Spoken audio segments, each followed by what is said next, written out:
All right, welcome to Atmos Q&A time. So we have a question from Jordan Rosenthal.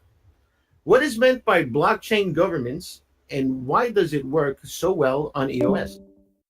Well, blockchain governance has to do with determining how certain changes are pushed through in terms of the blockchain, because the way a blockchain works is anytime you want to do something that isn't backwards compatible, everyone in the network has to pretty much agree on the change. And this is a big part of the reason as to why Bitcoin has been so hesitant to make any changes that aren't backwards compatible, such as a block size increase, because there's a big risk that by forcing people off the network, you can cause a lot of disruption from this. There's a lot of question raised in terms of, well, where does ECAF's jurisdiction and what is ECAF allowed to do versus what are they not allowed to do? Because essentially the orders that they were pushing through was freeze this person's funds and potentially even seize this person's funds and give it to someone else. Now, in all cases, I think ECAF was morally justified because it's not as if they ever did this out of malicious intent. It was always to give funds back to someone who was an unfortunate victim of being hacked or having their private keys compromised or something like that. But it does raise some obvious concerns. So where ECAF's jurisdiction ends really has to deal with something called a Ricardian contract in terms of EOS. So EOS really has more of a focus on the intent of the code versus what the code actually does. So that helps to mitigate poorly written code if errors ever occur. So, for example, I don't think the incident that happened on Ethereum, which was the DAO incident, was obviously an intending effect of the author of the code. So, in the case of ES governance, it sort of helps deal with that.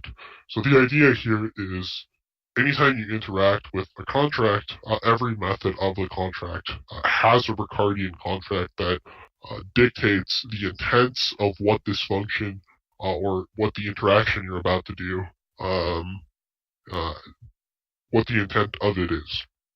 And so if it does something that was unintended, you can then appeal to ECAF. And I think that's a reasonable middle ground as to how the jurisdiction of that works. So if you want a truly decentralized contract where code is law, well, don't have any Ricardian contract whatsoever. And then ECAF is not authorized to do anything as a result of interacting with this contract. Um, So, and so, then, you, so you have options. right. So and then in terms of how changes to the core software, EOS itself EOS.io gets put through. Um, we now have the referendum system, which is still currently being developed. But obviously, this is still in a beta at this point in time. So for the last 4 months or however long EOS has existed, we really haven't had a decentralized way to sort of determine and gauge the community's interest on is this a good idea or not. And so that's part of the reason as to why a constitution hasn't been ratified yet. So I think a lot of the key pieces are starting to come together, and hopefully we're going to see a lot of improvement in the next few months. And I think EOS will look drastically different a year from now than it does currently. But there's still a lot of work to do, and I'm still very optimistic about it, to say the least. Very cool. Yeah. You mentioned the referendum. How will the referendum? So I'm not going to state the question because I'm just going to say it the way I normally talk. Uh, I heard that the referendum can further once it goes through can further decentralize governance on EOS. So it'll help decentralization. Yeah, so for example, anyone can propose um, a change in the referendum. Now, there are some complexities in that. I mean, I can talk a bit about that. So anyone can propose something, and then the community can vote on it, and obviously you have a bunch of different referendum interfaces from which you can vote from, and I think at this point in time is the only .org is the only platform in which you can discuss the referendums on chain. So there, it's really up to the communities, and then they forward these referendums, and then the community can vote on it. These numbers are final. I don't think these numbers are final, so don't quote me on this, and I might be wrong. I believe the requirement at this point in time is you have to have at least 10% of all EOS participate for a referendum to be considered valid, and it has to be considered in favor of the for of the referendum, and not the against. And if that's the case, then you move on to the next step, which is the BPs basically have to implement it. So, as I mentioned before in another, effectively because of how the system works, it does actually give the BPs veto rights in the sense that they can choose not to put forward a referendum that has been passed by the community. Now, this is both contentious and sort of makes sense. So, let me elaborate on what I mean by that. So let's say, for example, the community puts forward a referendum that says we should reduce all BP inflation to zero, and we don't want there to be any inflation in EOS. The community votes on it, and you get over 10% that passes it. This is, kind of ambiguous as to, how this should be handled. Because in the case of the BPs, it's a conflict of interest here. Now, ideally, the way this should work is if BPs are not passing a referendum that's been passed by the community, you should vote out these BPs. But this is a complex issue because at this point in time, we've also seen that BPs can get elected to the top 21 that aren't really providing a significant amount of value to the ecosystem as some of the other BPs. Another example of this is, let's say there's a crazy change that's put forward in terms of the referendum. I can't think of an example off the top of my head at this point in time, but let's say it requires a lot of code to be written, and the code isn't included in the referendum itself. Okay, so that means now it's up to the BPs and or the community to produce the code to actually implement this. And depending on what the referendum was, maybe this actually isn't even possible to implement in the first place.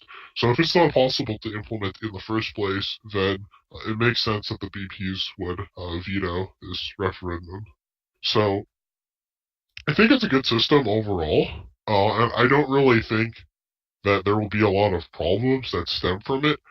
But I'm almost certain that if there ever is a proposal that gets vetoed by the BPs, you better believe that r/cryptocurrency and every other news media outlet's gonna be all over that shit. Nice. I'll I'll be all over it. So I'm not going to ask the next question. Will there be a reputation management system? Because we already that's kind of like the same thing as the hero question, from Bitcoin Talk. Having levels and rank. And that's we Are you have talking one. about a reputation system in terms of the form, or are you talking in terms of EOS, in general? Well, the question was sent to me, so I'm not really sure how they meant it. Will Well, there be some in sort of? terms of the form, we don't really have a reputation system that's planned. But in terms of EOS, there are other projects that are working on this. Like Scatter has their token Riddle that's supposed to address this. Now, I don't really know a lot about how Scatter's token is supposed to work in terms of reputation and that sort of thing. But I do know that there are other projects that are trying to address reputation in the EOS ecosystem. Uh, see here. So this next question is for the forum. It's more like a feature, I think. Uh, is it possible to have a thread cross post to other threads? Do you mean like cross post from one sub to another sub? Yeah, I I guess guess that could be implemented. It's not really too difficult to do that. Um, I guess instead of copying and pasting from one, you could just easily cross post to yeah, a different I get what thread. they mean. It's a common thing that's done on Reddit because obviously not everyone is subscribed to every sub. I mean, okay, at this point in time, it's feasible for you to read the all sub and keep up to date with it. But obviously, as the platform grows, that's not really going to be a feasible thing to do in practice. So that's where cross posting really ties into this. Yeah, I think Reddit has cross posts too, right? I think I Yes, seen it that does, word. and that's what they're referring to. I'll open an issue for it on GitHub so that I have a reminder to implement it. I think it's a cool idea, and it's not too hard to implement, so it could be implemented fairly soon. Cool, cool. The next one is also, I think, a feature question. Is it possible to add RSS links to a thread? I guess if they want to take a feed from a specific thread alone, uh, like an RSS feed just for that thread. Maybe. I think that's a little bit out of the scope of like what I want to do though, but I'm not gonna. It's possible to say the least. To answer that question, will it be done? That's more debatable. I heard of this other project. It was called the Sphere. Did you hear? Did you hear of it? So Sorry, what's it called? Sphere. Okay. I think it's similar to what we're doing. Uh, so that's why I got my attention. I'm like, what? Like they chopped our name in half. So take for so in there it said this. Take for instance, if you intend advertising your phone for sale, all you need to do is take photos of your mobile device and list it with the title, description, and price tag. You can then adjust your privacy settings to limit who will be able to view your posts. Once that is posted, interested users can purchase the advertised products or services simply by clicking on the purchase button. By clicking on the purchase button, the required worth of that service in their token will be sent to the seller's wallet immediately. Now, I see all sorts of issues there, but like how about if they don't get the service and they take the money and they run away, right? So, uh, yeah, there's a lot of copycats out there. Did you hear about Bitcoin Cash having a censorship-free forum now? Also, So first to address what you were talking about before, I think they're kind of reinvent. I don't really think that relates too much to like our project in a direct sense, but I think they're sort of reinventing the wheel in terms of something that already exists. That's really good for what it does. If you want like a decentralized exchange service or a decentralized method of interacting with merchants, I would check out Bisq Network. So I'll put a link to that in the meetup chat. Um, Pretty cool tool. But sorry, what was the other thing that you asked? have you noticed that I saw Bitcoin Cash getting on the censorship-free forum bandwagon? Did you see that? Are you talking about Memo.cash, or what are you referring to? They have a forum now that they're advertising that it's censorship-free. Let me find it. Yeah, I mean, this has always been a possibility to build on Bitcoin Cash. I never ruled it out. I mean, we've already seen Memo.cash created, right? And that's basically, Twitter on Bitcoin Cash. Um, the big problem, like I said, like I've always had with social media and Bitcoin Cash is, well, if you have to pay to like post, well, that kind of sucks. Right. it Yeah, really yeah, makes it difficult to onboard people in terms of a sustainable business model. And then it raises other questions like, how decentralized is the service and how does all that work? So, for example, with Memo.cash, you actually, like the way it's implemented right now, you actually do trust them with your private keys that you're using on Memo.cash. But they have stated that that's intended to change in the future. That's still a pain in the ass, though. It's like, okay, well, even if you have Bitcoin Cash, now I have to go move it to Cash. So with like Memo.cash. So there's unnecessary complications in it. I think it's cool though. I think it's great that they're working on and developing these things. I think we need more people working on and developing these sort of things to sort of address the problem of censorship in a meaningful way. I just don't think Bitcoin Cash or any other blockchain that requires you to pay to transact is a good choice in terms of developing one of these types of platforms on. gotcha, cool. And you guys, you can see Asphyxia is really, it's one of the reasons why I jumped on this project 2 years ago. It's because I noticed his genius really quickly. Um, and I've been here ever since. So you could see he knows what he's talking about. And if you guys would like to see him on other radio shows, just talking the way he does now, we could do that. Definitely, get them in touch with me. Whoever, even if it's a tiny little radio show, we could. It doesn't matter. Getting out there, getting us out there. We could do that in multiple ways. Also, if you guys have magazines you want to, your favorite websites, TechCrunch or whatnot, let me know. I've been sending out articles to all of them, um, and we have a really great writer at the moment, so I'm really happy about that. All right, cool. I think that was all the questions, bro. Okay, cool.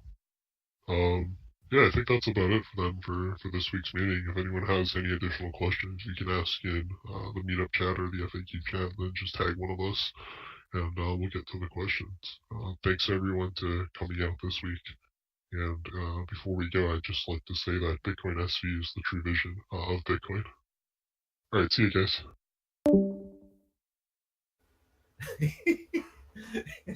He says something controversial and he runs away. All right, guys, this is Lutz. Love you all. Signing.